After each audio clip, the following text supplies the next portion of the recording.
Hey folks, welcome back to the Virginia Democratic Small Business Caucus show live. We're glad to have you back, and we're looking forward to having a good guest on tonight. I'm going to bring it down a little bit, but we love you, and it's glad to have you back. Oh yeah, don't let them fool you, folks. Well, welcome, folks. Welcome back to the Virginia Democratic Small Business Caucus show. Live. We are so happy to have you back. We've been gone for a couple of weeks, just kind of got back a little bit next week, but we're back this week with a fantastic guest, someone we've had before, and we're going to change things up a little bit. So I'm going to tell you a little bit about this guest because it's a very interesting guest who's been on our show today, but there's some very interesting things that are happening out there, and we're going to tell you a little bit about the guest in a minute.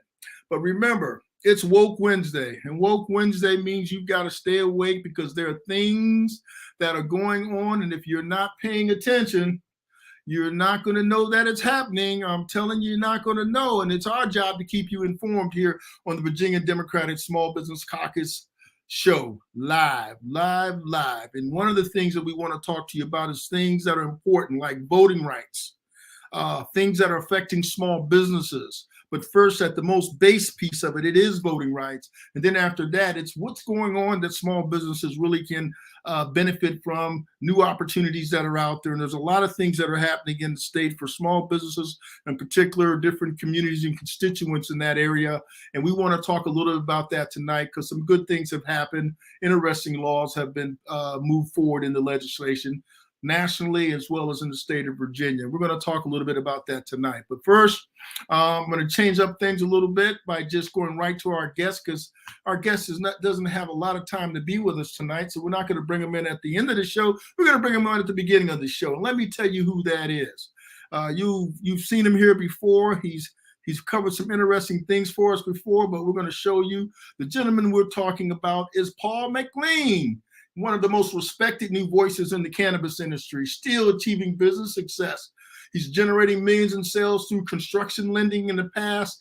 Paul's dedicated himself to helping Americans achieve financial success through entrepreneurship, and his research and dedication has revealed the sad reality that historically African Americans have been systemically blocked from every major industry. And this reality inspired Paul to leverage his business background so he can talk a little bit more and network to help African Americans to achieve economic success through the establishment of an organization he created called the Virginia Minority Cannabis Coalition, the VMCC. And through the VMCC, Paul works tirelessly hand in hand, working with political leaders, faith-based folks, educational leaders to provide economic opportunities to those willing to dedicate themselves to learning more about the cannabis industry. And folks, I want to go on without further ado, bring into our stream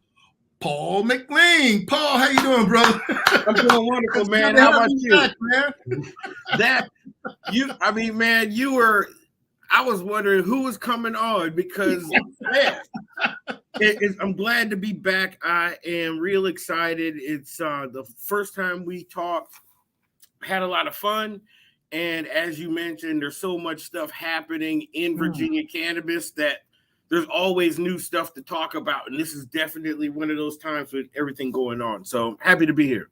Well, it's a big topic. It's a big topic for Virginia, particularly small business in Virginia, because there's very few places other than people talk about the crypto asset market. But when you're talking about the cannabis industry, people think about, what are you talking about? Just running around, being able to smoke and get high? No. Right. We are talking about a huge, impactful industry that is in the hundreds of billions of dollars. Yes. Already at 24 billion and slated to go up to 200 billion within the next 3 years. Folks, this ain't your grandfather's Buick we're talking about. This is a huge industry that affects pharmaceuticals. It affects the tourism industry. It affects the banking industry. It affects just about any other supportive industry that you can think of that any business has, both horizontal and vertical, with support insurance, cybersecurity, accounting, legal. Do I need to go on? Paul, let me turn it back over to you, brother, because I know you can tell me more. It's so interesting that you say that way, because one of the examples I like to use when I'm working with boot campers and talking to people about the economics of cannabis as an industry and the significance of being at the beginning of a new industry. So I'm going to get a little bit deep, but I just want you to think about what I'm about to say here. Mm-hmm. Just think about right now, if you could press a button and you could remove the internet from Virginia. You could just hit a button and the internet would just, I don't mean shut off, I mean like remove it. So that would mean anything tied to the internet would disappear. Now just think about how many things would disappear that we currently do through the internet. You have all those things you mentioned: banking, communications, entertainment, travel. The Virginia Democratic Small Business Caucus show. Everything. Now, that just shows you how the internet is tied into everything, but the internet is an industry. Now, I want to flip the coin to the other side. View cannabis this way: as a new industry that does not really exist yet for really the mass of the populace of the state of Virginia.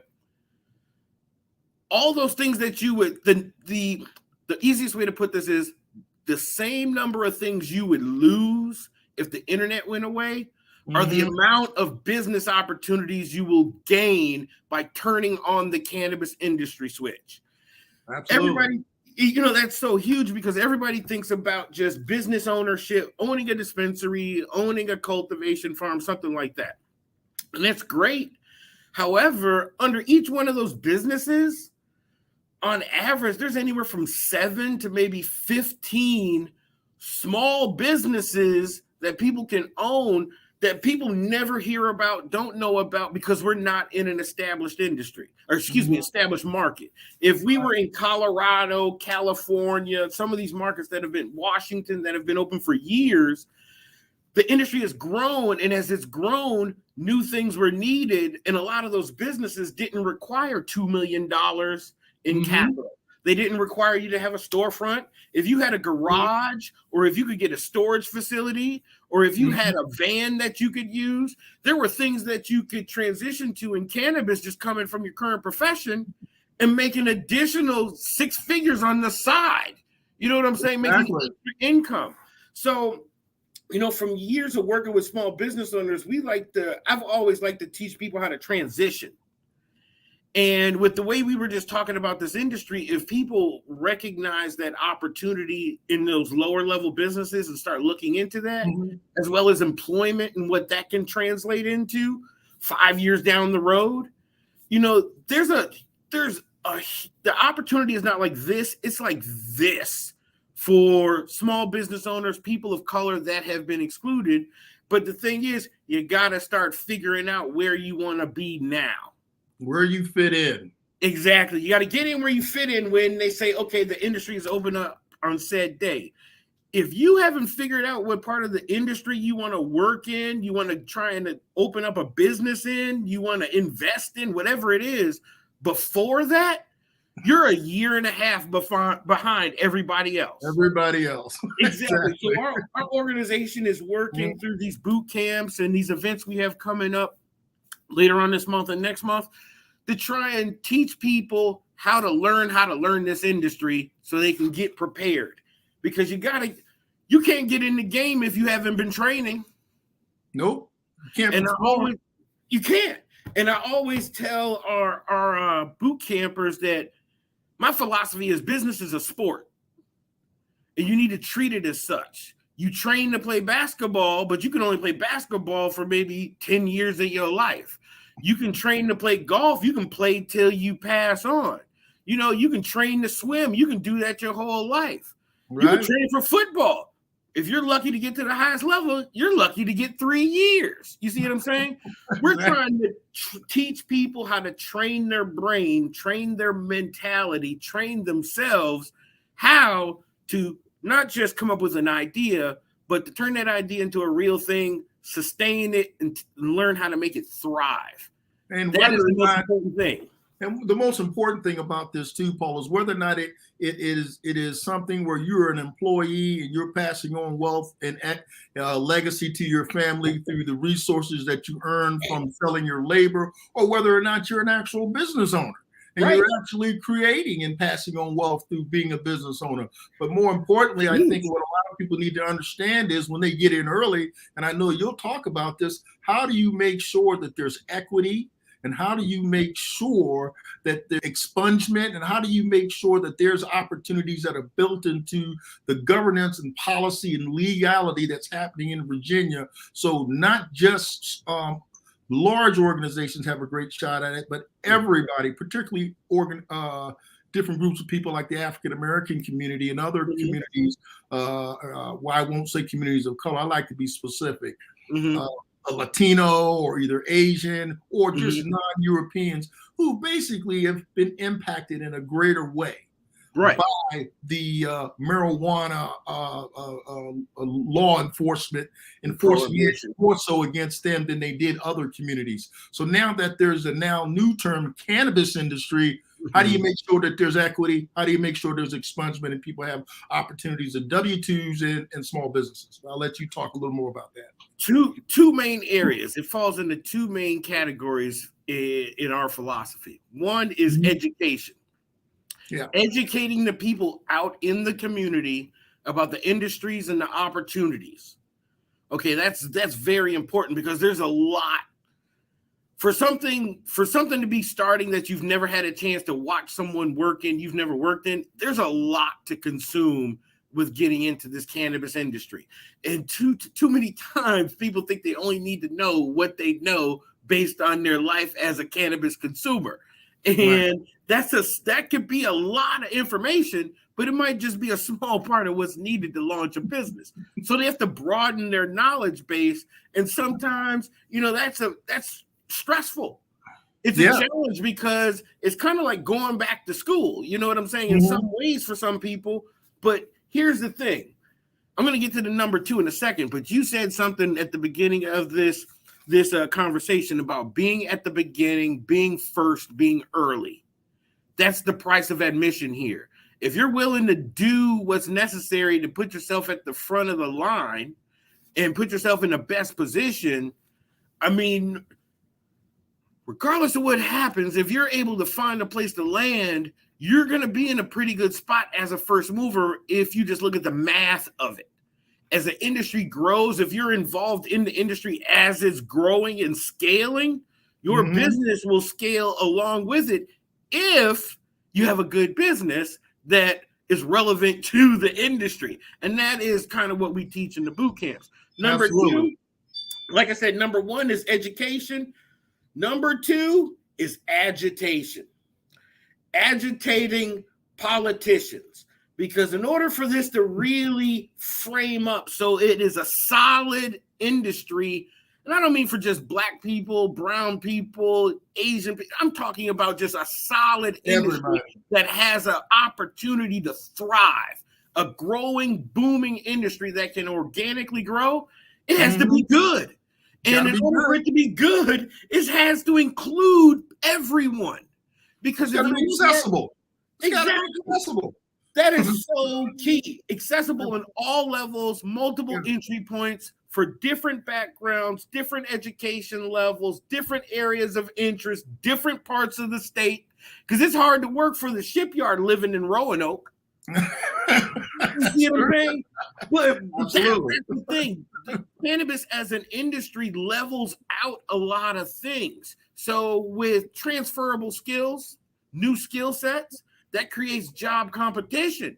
That means you as not a business owner, but just as an employee with a skill set that is not everywhere in the state, you become more marketable. So, that's a huge thing. And we want to help people get in a position to be able to do that from day one. And just to get a little clarity for the people who are not from Virginia, Roanoke is in the mountains. The shipyard is on the coast. You can't work at the shipyard living in the mountains. You got to live down there by the water. That's a 5-hour drive. Go ahead, Paul. I mean, but as an industry, this is a unique opportunity for a state in the South. If they can do it right, if the politicians frame this industry, it will naturally grow because it is a product that already has a consumer base. 30 years ago, you had to explain what the internet was. Right. You know what I'm saying? People had to explain what crypto is, and still a lot of people can't explain what crypto is. Right. You know, they can't give you a definition. Well, how did you actually do it? But they just know it's something that's going on, you know? So we want people to be educated about the opportunity itself, how they can seize the opportunity and maximize it. But we also want them to be educated on the correct, appropriate way to agitate their political representatives so that those people understand where their interests lie, and they want to make sure that their representative understands that, hey, if you're not looking out for me, there's no need for you to be in this office. You know, and that gets people educated about politics. Well, I'll give you an example. There was recently the Marijuana Opportunity Reinvestment and Expungement Act. Most people don't even know that took place. They may have heard a little something on the news. They really don't call the industry. Here goes an example again. They don't call it the marijuana industry. It's called the cannabis industry. So you kind of got politicians doing that thing with it. But most people don't know that has passed, a couple of times in the House of Representatives, just talking about federally, that basically was removing cannabis from being a class 1 substance down to that and opening up, making it legal across all 50 states and territories. But it's in the Senate now, but who knows where it's going to happen. But things like that, and if you live in Virginia, you would give them an example. I'll let you give them an example what they ought to know in Virginia and how they ought to be talking to their representatives. Couple things. One, never underestimate the power of making a phone call to your representative in Richmond.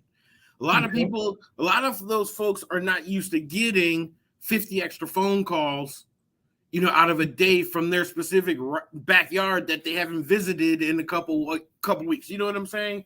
Right. That right there has a lot to do with getting people's attention because they pay attention to those numbers, but also knowing what to say. And this goes back to that education that we were talking about, because one of the things that we work on is teaching people what to say when they make that phone call. It doesn't have to be long. It doesn't have to take your entire lunch break, but it is necessary because you have to be accounted for.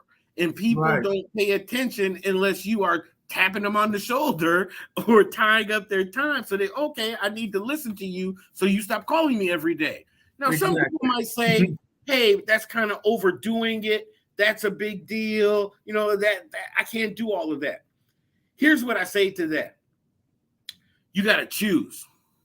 You can choose to complain or you can choose to get involved and get active, because here's why I say that. Nothing is going to change until someone is pretty much nudged to recognize, okay, it's time for that to change. It's time for you to choose how you represent my interest in the people in this part of the state's interest. Absolutely. And I say this because a lot of people, Mark, don't understand the significance of the economic opportunity in cannabis. They know there's money and they hear billions of dollars, but they really don't know.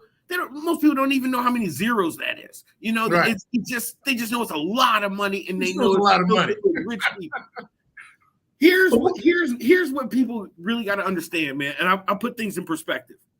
If you look at Virginia as a state, when I wrote a paper a while back, when we started the coalition trying to educate people about our economic mission, and we did some research, and at the time there was something like 480 Starbucks in the state. There were 1,300 7-Elevens. Wow. There were about 800, I think it was about 800 ABC stores. I might be off on that one, but I remember we also looked at places that could sell alcohol and had an alcohol license. An example of this would be like nightclubs, restaurants that have a bar and that kind of thing. That accounted for like 3,500 businesses.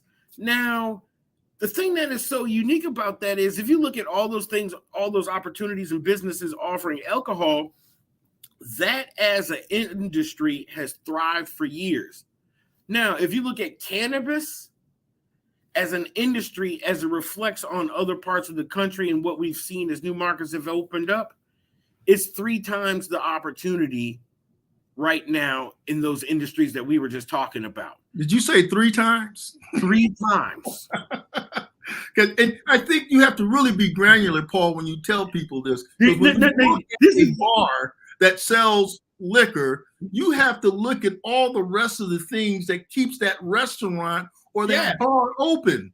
I mean, you can count all the from the accounting to the food to the deliveries to the trucking to the insurance. There's carpet cleaning, carpet cleaning, electrician.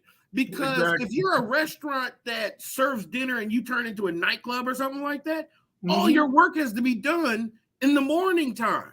Right.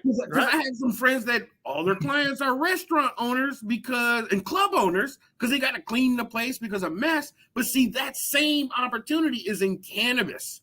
And we're talking about the way we look at it with what we're doing with we're going to be rolling out a career development program in cannabis to go along with our boot camp for entrepreneurs. So whether people want to become employed in the industry or whether they want to be a business owner, we'll have a resource for them to start getting this knowledge and start getting prepared. That's what's important. But when you look at this situation, comparing this industry with what we got, hey, listen, man, our mission is to see equity represent 33% of the industry. Exactly. Okay, 33% of the industry, right? Yes, when the industry is represented by people of color at about a 30%, 33% ratio, that is considered equitable in terms of number, but not necessarily in terms of just opportunity. Yes, because there's going to be multiple for that. Paul, in the state of Virginia, I cut you off. In the state of Virginia, underneath just acquisition of all sales and services and products, you don't have African Americans getting 30% of that. No. They don't even get 20%. But when you look at the arrest rates, it's got to happen in the law. It's got to be written into the law at the beginning, or they'll just run off with all the resources, and you'll be sitting back there wondering what happened. That goes back to what we were talking about a second ago about there being an established good industry.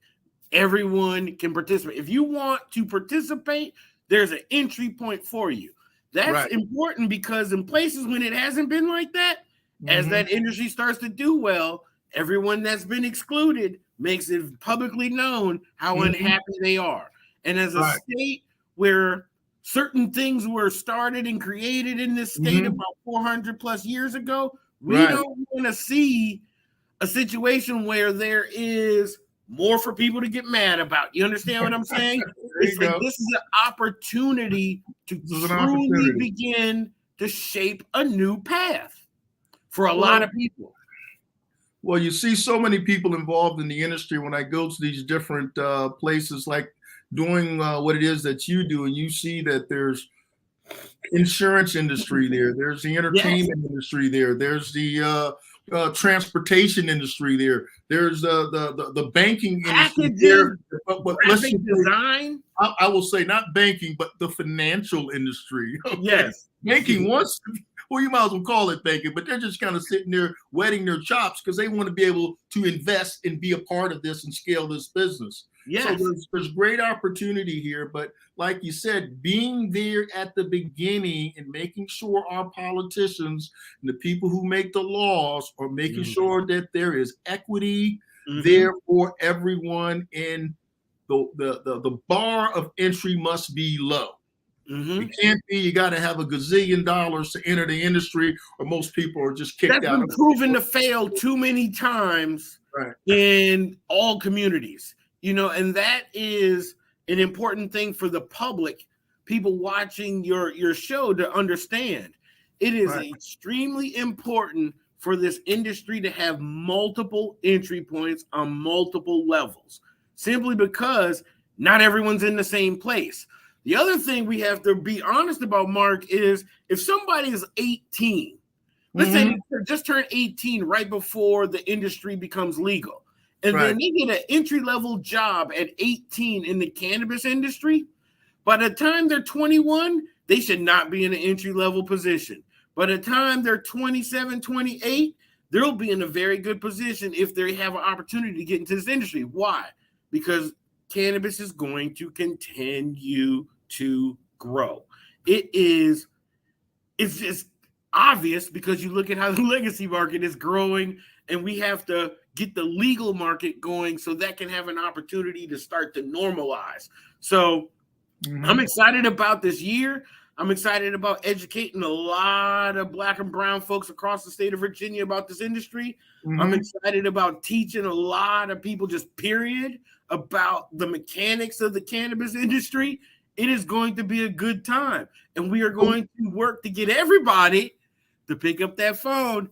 Hey, Mr. Politician, I'm here to agitate you. And that's important, man. Well, how do people get started working with the Virginia Minority Cannabis organization that you Couple things, because let me tell you about a couple things. First is you can go to our website, vmccequity.org. When you go to our website, you can learn about our boot camps. You can take a look at some things there. But the other thing is that when you go to our website, you can sign up for our newsletter. You can sign up to be on our email list and be kept up to date on everything. You can also, if you're interested in submitting an application for our boot camp, you can do that also. And in regards to our programs, I want to share a couple things with you, a couple of things that we haven't even publicly put up on the website yet. First is we're going to be launching the boot camps on multiple levels. So we're going to create an online access program for people that are on the western side of the state that couldn't travel to where we were doing boot camps, because we want to start getting people educated right away. And then the other thing is we'll still have the face-to-face ones, but they won't be as often. But the other thing is we're going to continue doing the tours with the faith leaders that we've invited from across the community to come learn about cannabis at the Columbia Care facility, take that tour and get educated. But the biggest thing is on May 14th, man, we're going to be doing our first community opportunity movement event. We're treating cannabis as a movement. There is a movement of education in this industry that people are begging for, and we are going to work to fill that void and start educating people. This event, we're going to do 4 of them in Hampton Roads area over the course of the summer. We're going to do 2 more in other sides of the state, just depending on venue availability. We're planning on Northern Virginia and somewhere out on the western side of the state, probably near Roanoke. Okay, that sounds good. Now, when you're talking about organizations like Columbia Care, just to sort of educate people, who's Columbia Care?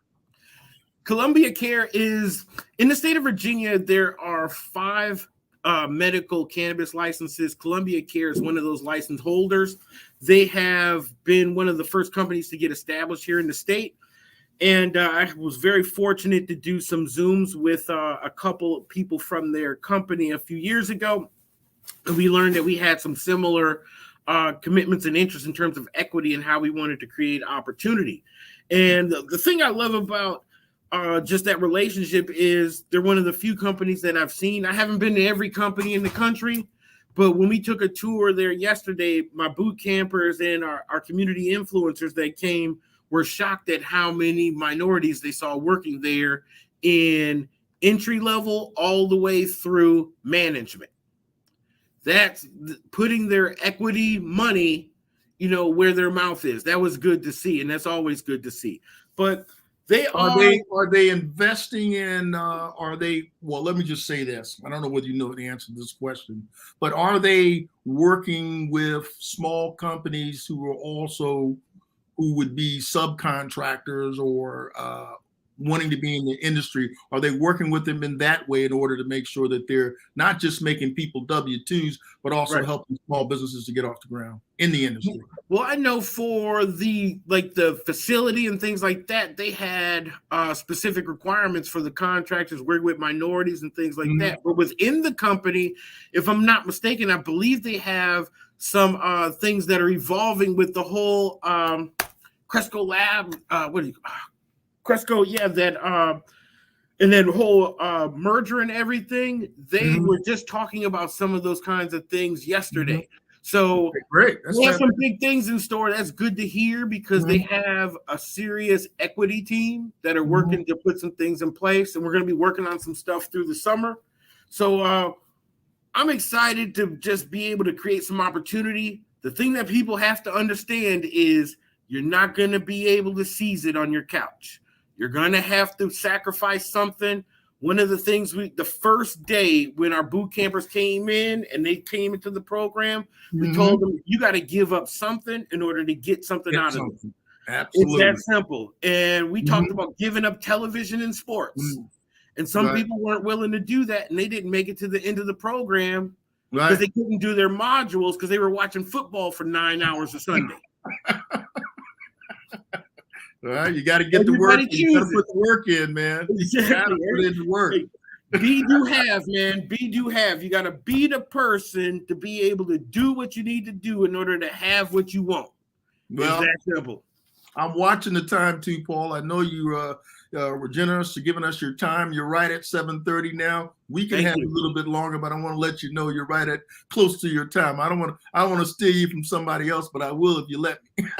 Man, look, I'm more than happy to come back and talk again anytime. I love the show, love having these conversations because people got to start learning now. There's a lot of stuff to learn, man. A lot of stuff to learn, just about opportunity that's right in front of us. So, looking forward to getting a chance to work with you and do some more shows, and hopefully do some in-person events also. But I'm always open to talk. Well, Paul, thank you for giving us the time, man. We're going to give you the big send-off. We're going to have you back again because there's other things happening. I had more questions, but I don't want to take away from you talking. But we'll have you back again, and I look forward to it, Paul, especially coming down and visiting you all in the Tidewater area and the Newport News area. So awesome. I look forward to it, and let's have you back soon. At least I'll make sure I have more time. And you'll have more time. We'll give you the whole hour. There you go. Take care, man. We'll see you later. All right, take care. Be blessed. Take care, Paul. Be blessed, man. Thank you. Take care. Hey, folks, so there you go. You had Paul McLean, who is a very successful business person in his own right. He's out there getting it done. He's out there working with some of the largest cannabis companies in the industry. When he talked about Columbia Care, they are a huge multinational and international organization that's involved in the cannabis industry.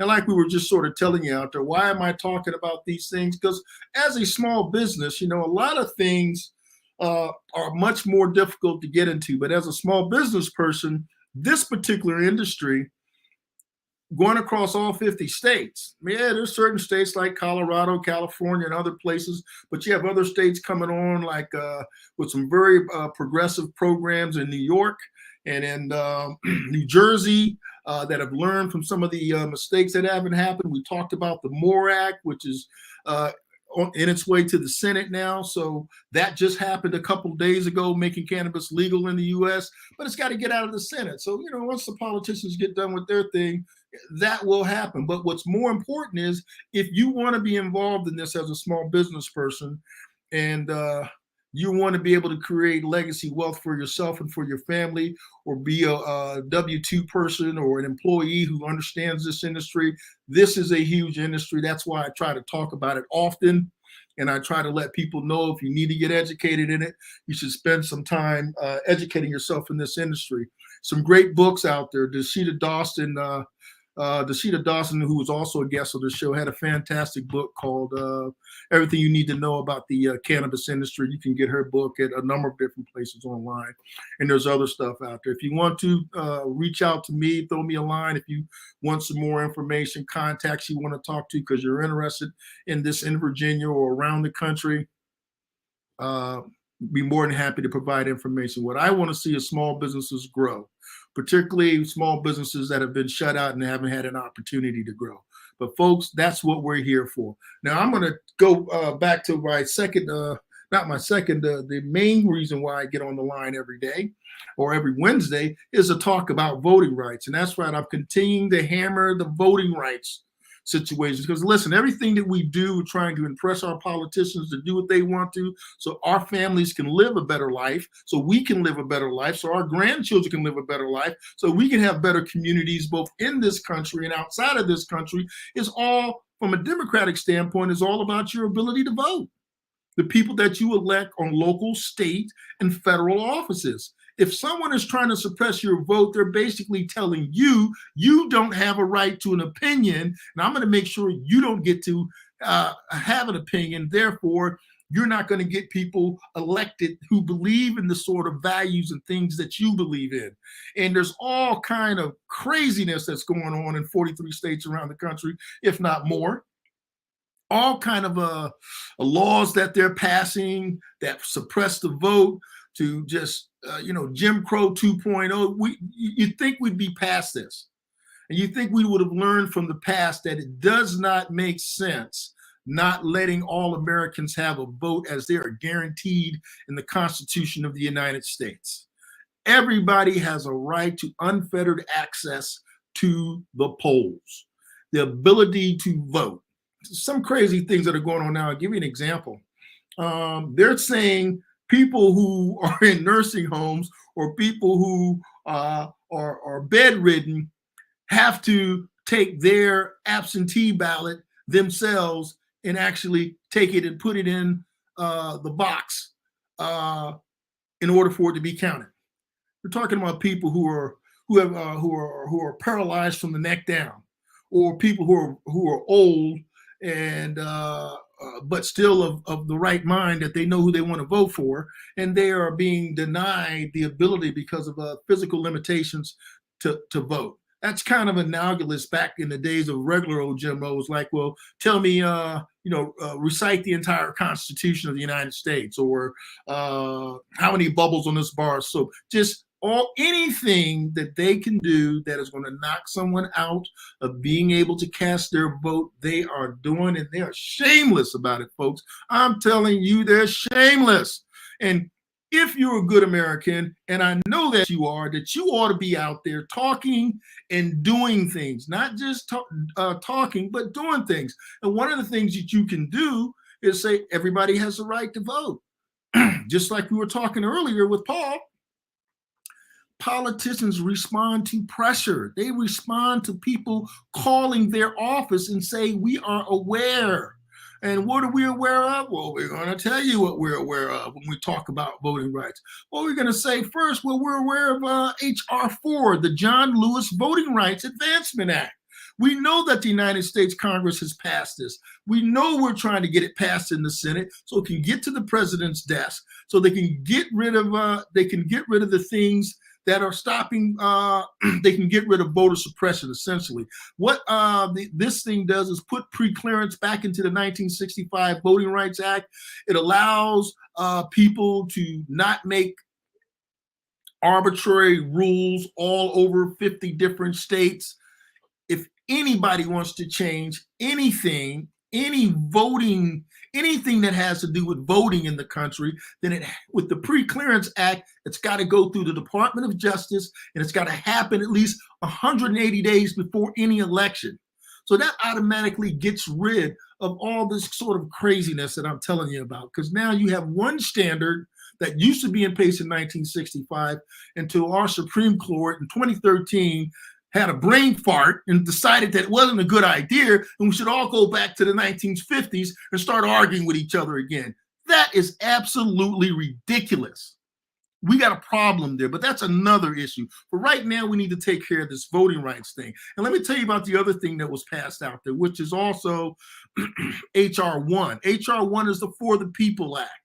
The For the People Act basically even expands voting opportunities even more so. 2 weeks of early voting, banning purging people off the voting polls because they didn't vote in one election, meaning, you got to go back and register again. That's going to be made illegal. Again, pre-clearance being put back into place. And also election security, finance reforms, getting rid of gerrymandering, and auditing and securing election results. Right. And you say auditing and securing election results? What in the heck is that? Well, these people are passing laws that basically means even if you do get enough votes and you elect who you want to elect, we're going to fix the system so we have partisan people who are actually running the elections. And if we don't get the result we want, and when all the votes are counted, we're going to change it. We're gonna throw out votes or do all the sort of things that they were trying to do in the 2020 election. But this time they want to legalize it by saying what we currently have, folks, is nonpartisan election officials. They want to have partisan election officials where they actually throw this into the politicians, into the state houses, and let them determine it. You do not want these guys determining what's going to happen with your vote, because you already know, like I know, that these politicians have already proven that they cannot be trusted with this authority. And I don't care which ones you're talking about. I don't trust nobody. Leave my vote alone. Make sure the voting rights are not suppressed. Give everybody nonpartisan ability to count the votes, and let the best ideas and the best person win. There it is in simple language. Joe Madison says that's where the goats can get it. It's easy to understand. Get out the way. Let me vote. Leave my vote alone, and let the cookie crumble, and let the best person win. And that's it. And stop taking us back to the future with these crazy laws that they're passing now that's trying to take us back to the 1950s and early 60s and before, because this is what's going on. But I know there's enough Americans that are out there who believe, you heard me, believe just like I believe, that doing the right thing still means something in this country.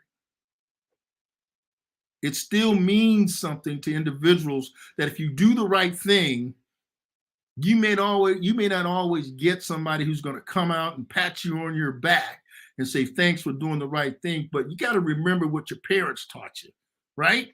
And what your parents taught you, right?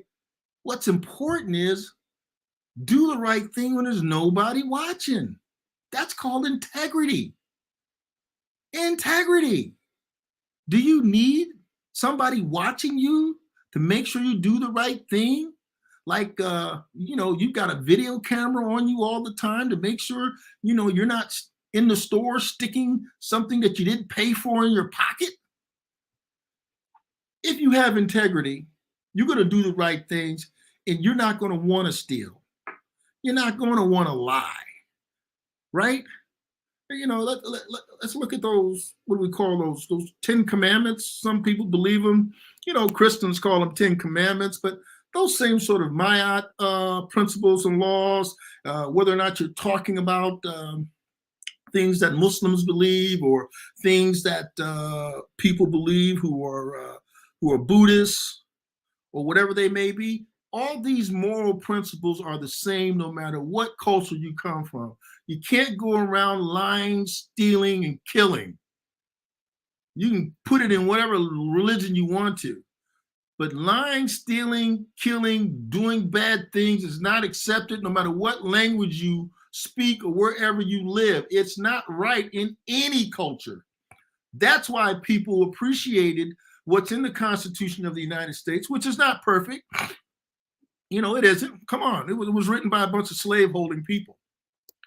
How right could it be? It has slavery in it, 3/5 of a man and all that. It doesn't exactly say slavery, but nobody's perfect. But I guarantee you one thing, it is the most perfect document that's out there now. And it's the most perfect system to live under, as long as we're willing to do the right things and follow those principles and make this a more perfect union. That's something that you hear all the time. But a more perfect union is saying we're going to continue to do the right thing and try to do the right things. It may be 2 steps forward, 1 step back, but guess what? That's what we're going to do. It may be we try all the wrong things and then we do the right things, but hey, we're still getting there. And that is what I'm trying to get you all to understand. Just keeping it simple, man. Don't make it hard for people to understand. You know, Spike Lee, just do the right thing, man. You know what the right thing is. If you don't, you better ask somebody, because somebody's going to tell you if you ask them. You don't want nobody sticking their hand in your pocket, stealing what's yours, right? I don't care whether you're Democrat or Republican or independent. Nobody wants somebody else's hand in their pocket, taking something from them that doesn't belong to them, taking something from you that doesn't belong to them. Well, that's what's going on now, folks. And it's not going to go away if you put your head in the sand. These people are still going to continue to try to do these things. Let's just face it. You've got unscrupulous, and you have a lot of people who don't have a lot of integrity. And then you have a lot of people who are just, what did Martin Luther King say? I think he called it, who just don't know any better. And it's a bad thing. And then you have people who know better but still don't do the right thing. I'm not giving Martin Luther King the correct quote, but what I am telling you is you got to just don't be lazy. Don't just worry about what's good for you and yours. You got to have some sort of belief and faith in community and creating community. You got to have sort of belief and faith in that if I can go out there and tell my neighbor that this is the right thing to do and convince that neighbor to come with me to the voting polls and cast the right vote or support the right person who you know is doing the right thing, that's called civic responsibility. We do have a democracy, a republic here. If you want to keep it, you gotta work for it. Because trust me, you got people who are willing to take it from you. You see it on TV every day. You see it across this country as well as outside of this country. You just got bad people out there, people who have little sense of morality, little sense of integrity, or claim that they do. But, you know, as my father always told me, well, don't watch what they say, watch what they do. And as my mother used to say, well, if you lie, you steal. And guess what? She said, if you steal, you lie. They kind of go together, lying and stealing, stealing and lying. Watch people's actions. Because in the end, that's really what's going to let you know about their integrity. I'm not saying people don't make mistakes and people don't deserve redemption, but listen, if you want to be able to put policies forth that give people a second chance at things or give people opportunities, then you have to, in a democracy, have the right to vote. Your vote can't be suppressed because the people that you put in office, state, local, and federal, are the people that make the laws that you would like to have passed that would affect people getting an opportunity at redemption, or people getting an opportunity to open a small business, being treated fairly with the taxes that they have to pay, or making sure that people have low or no cost health care, making sure that people have low or no cost higher education, making sure that public servants and public officials like policemen are not out there breaking the law and either harming people or taking people's lives when they're supposed to serve and protect. Most police are serving and protecting, but as we well know, it's been documented on video after video. It's not just people making this up. Not all people, whether they're public servants, are serving and protecting. Some of them are stealing and killing. And we need to get those bad apples out.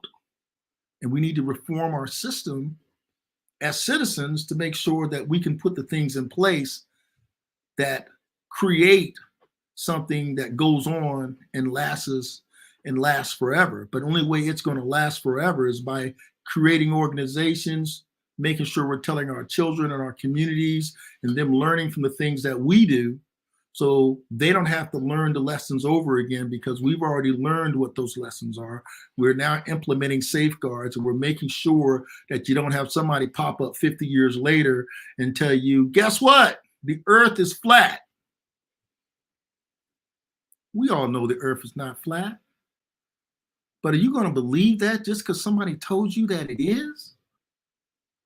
Are we going back to pre-Renaissance days? The Dark Ages?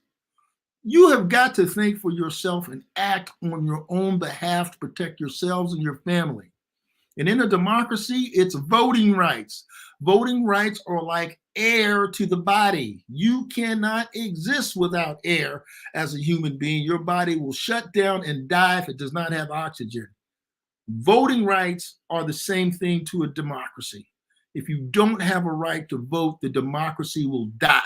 And what you will have at that point is an autocracy where people are telling you what to do. So the very same people who claim that they don't want an autocracy, but they attack voting rights, they are lying to you, or they're too stupid to realize what they're doing is going to create the opposite of what they're saying. Do not let these people hold sway over our country, over your children, over your grandchildren, over the young men and women that we send out to protect this country and put them in harm's way. Do not let them have positions in our government where they are encouraging these sort of things. You have got to remain vigilant. You've got to remain involved, and it's going to cost you something. It is. Just to be honest with you, nothing is free. If you're in business, you'll know nothing's free. My parents told me there are no free lunches. If there's something you want, if you want a college degree, then you're going to have to study, pass tests, and earn that degree. If you want a successful business, you're going to have to work hard, be a little smarter, and do what you need to do to make sure your business operates and people want the services or products you provide. People who don't do those things,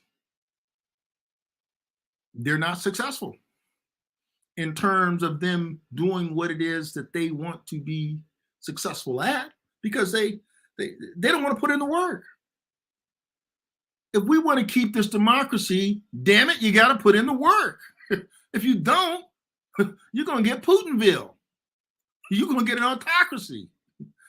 You're going to get a monarchy. You don't want those things. Trust me. Those are not the things that we in this country have fought and died for, to make sure that every American has the right to be free and to be able to have liberty and to pursue happiness, and to make sure that his family is safe, that the elders are safe, that the children are safe, that he and his spouse are safe, and everybody has the ability to go as far as their God-given talents will take them, regardless of their gender, their race, their sexual orientation. These things have nothing to do with people being Americans. What makes us Americans is that we all believe in the same basic principles in the Constitution of the United States.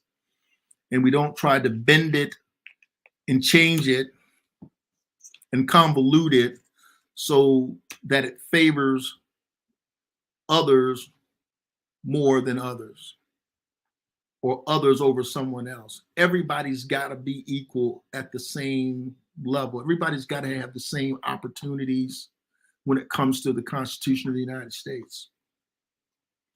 And that's what it guarantees you. It doesn't matter how much money you have. It doesn't matter any of those things. What matters is what kind of person you are. Do you believe in the Constitution of the United States? Are you willing to defend it civically with your voice? Nobody says you got to get out there and carry a weapon or join the military. There's lots of ways to defend your country. You can defend your country with your voice, with your vote.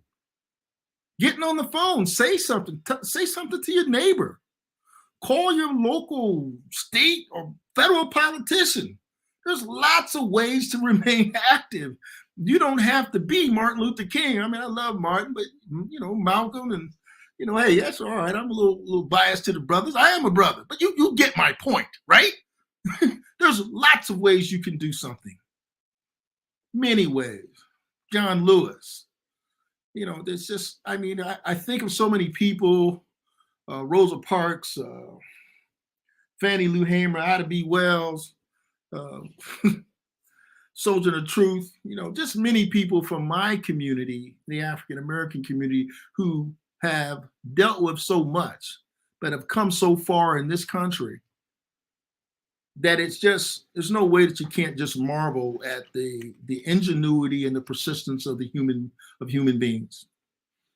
Nobody's story is told stronger in this country than that story of people, who come to this country who didn't come. They were kind of bought here on slave ships. They were forced to be here.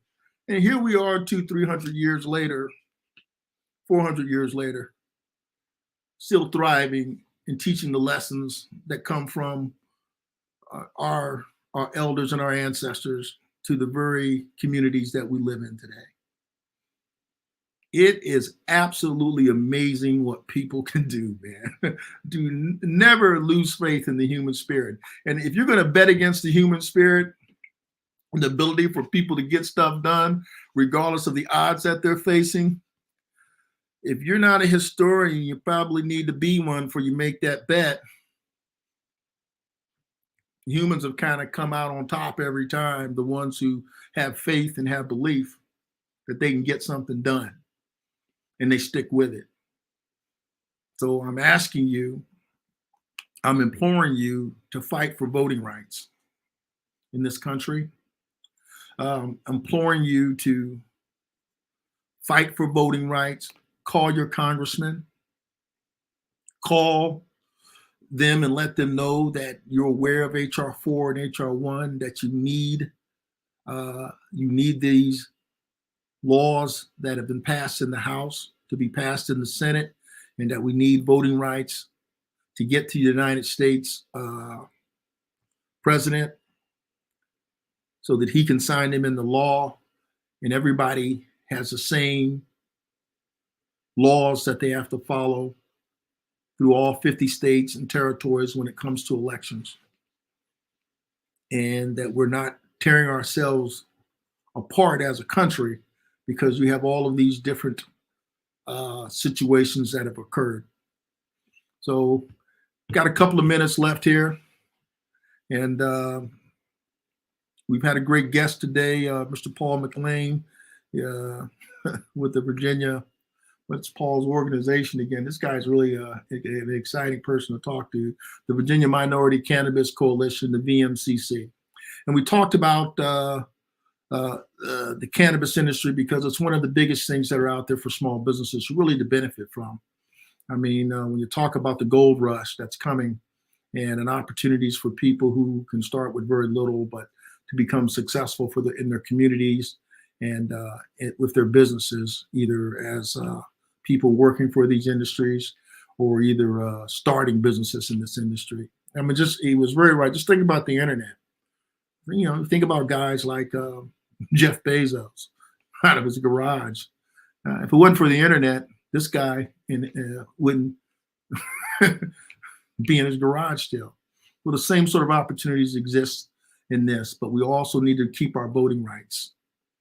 It's just important that we be able to do the things that we want to be able to do, and you can do that by being able to pursue life, liberty, and to pursue happiness And in order to do that, you need to have your voting rights. You can't have people blocking off people from doing what they have the capability of doing because someone has tried to rig the game so only a few people have an opportunity to exist and to do things in this country. So I'm getting ready to leave off. I'm getting ready to to let you folks know we've come into the end of our broadcast for today. Thank you for listening to the Virginia Democratic Small Business Caucus Show live. And we'll see you all next Wednesday. We want to thank Paul McLean with the Virginia Minority Cannabis Coalition for being our guest today. And we'll see you next time, folks. Hang in there. And most of all, you know what I don't want you to remember? Come on. I'm going to tell you. Voting rights. Call your congressman. Voting rights. See you next time.